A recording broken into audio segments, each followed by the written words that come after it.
So we started our project in 2008.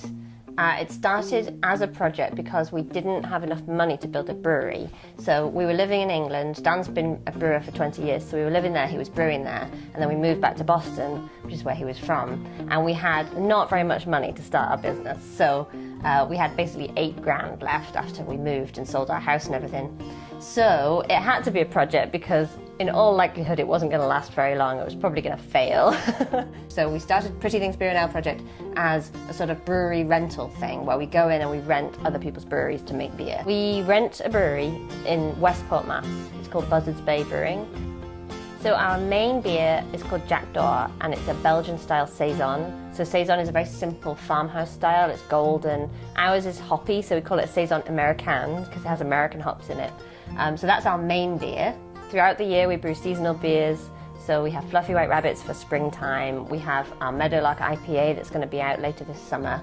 And sort of just lots of different types of beer. We're very creative. That's why we stay flexible and keep this a project so we can always brew something new and something a bit different.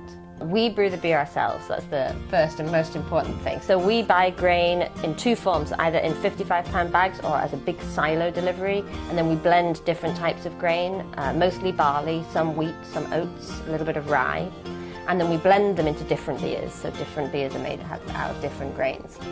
So you have to mill the grain, that's something that I do, and then Dan uses that milled grain to brew beer. You're taking barley and you're taking grains that are essentially just starch, and you need to convert that starch to sugar, separate the liquid, and that becomes what you feed the yeast. And the yeast makes alcohol and CO2. So we're kind of a sugar factory. When we say brewing, you're really just making sugar. It has nothing to do with alcohol. So then it goes into a fermenter, yeast is added, and then about 3 weeks later we have a finished product. So there's 4 main ingredients in beer. It's hops, which are a weed that grows as a vine, and they provide aroma and bitterness.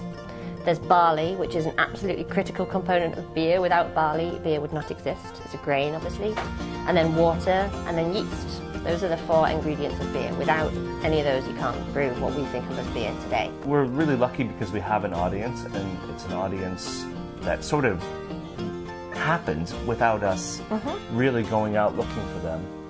And it's keeping us going. I think anybody who's interested in something created locally and something a little bit quirky and a little bit individual should definitely give them a try and just see what you think. Like they're not bland beers. They have a lot of character.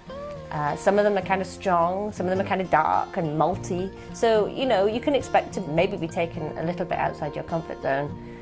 But we have a lot of converts who tell me that they used to drink golden beer and now they drink our beers and they love them. So it's definitely fun. It's a fun product. It should be an affordable product. So give it a whirl and see what you think.